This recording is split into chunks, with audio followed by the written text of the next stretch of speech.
Hello बच्चों, आज हम पढ़ेंगे law of sine and cosine.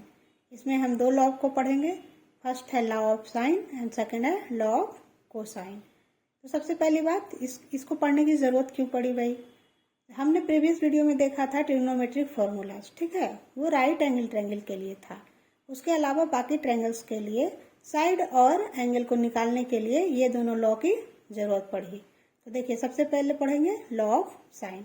इसके लिए हम एक ट्रायंगल को ड्रॉ करेंगे, ठीक है। इसके तीन साइड्स हैं ए, बी एंड सी, और तीन एंगल हो गए ए, बी एंड सी।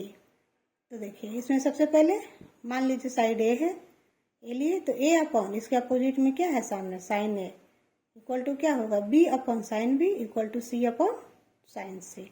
इसको हम इस तरीके से भी लिख सकते हैं, sine A upon A equal to sine B upon B equal to sine C upon C, ठीक है। अब देखिए, इस फॉर्मूला को पढ़ने का फायदा ये होगा कि मान लीजिए कोई भी दो साइड्स दिया हुआ है और एक एंगल का वैल्यू दिया हुआ है, तो हम रेस्ट एंगल का वैल्यू को निकाल सकते हैं। इस फॉर्मूला को प्रूव भी किया जाता है, वो वेक्टर लॉ ऑफ रिजल्टेंट के हेल्प से इस फॉर्मूला को हम प्रूफ करते हैं। अब अगला लॉ है लॉ ऑफ कोसाइन। तो जब लॉ ऑफ साइन हम पढ़ लिए तो लॉ ऑफ कोसाइन पढ़ने की ज़रूरत क्या थी?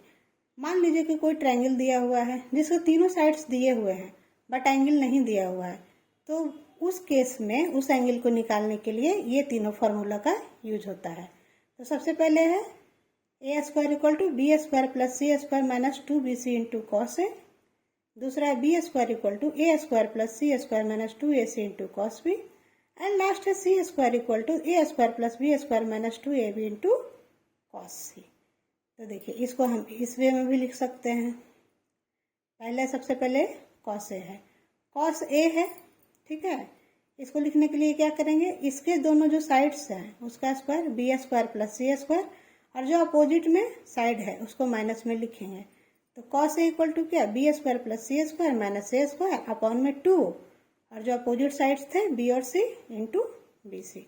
इसी तरीके से कॉस बी है, कॉस बी क्या हो जाएगा, कॉस एंगल बी के साइड्स में क्या है, ए और सी, तो A square plus B square, opposite में बी है तो माइनस बी स्क्वायर अपन में 2ac।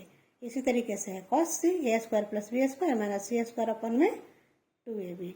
अब देखिए, इस लॉ को हमने पढ़ लिया, समझ लिया। इस फॉर्मूले को भी प्रूफ किया जा सकता है। इसको प्रूफ करने के लिए हम यूज करते हैं क्रॉस प्रोडक्ट ऑफ वेक्टर, ठीक है। अब देखिए, ये सारे फॉर्मूला को यूज करने के लिए हम एक एग्जांपल से समझते हैं। मान लीजिए कोई ट्रायंगल ए बी सी है, उसमें साइड सी का वैल्यू 2 दिया हुआ है, एंगल ए का वैल्यू 45 है और साइड ए का वैल्यू 2√2 है। तो इसमें कहता है कि एंगल सी का वैल्यू क्या होगा, ठीक है। तो हम साइन लॉ से पढ़े थे कि A upon sine A equal to C upon sine, क्योंकि इसमें दो साइड का वैल्यू दिया हुआ है, एक एंगल का वैल्यू दिया है और दूसरे एंगल का वैल्यू निकालना है, इसलिए हम इसमें साइन लॉ को लगाएंगे। तो इसमें सबका वैल्यू पुट कर देंगे। साइन 45 का वैल्यू क्या होता है, 1/√2, ठीक है। 2 से 2 कैंसिल हो गया, ये नीचे वाला √2 पर जाके 2 हो जाएगा, तो साइन सी इक्वल टू क्या हो जाएगा, 1/2। तो सी इक्वल टू क्या हो जाएगा, साइन इनवर्स 1/2।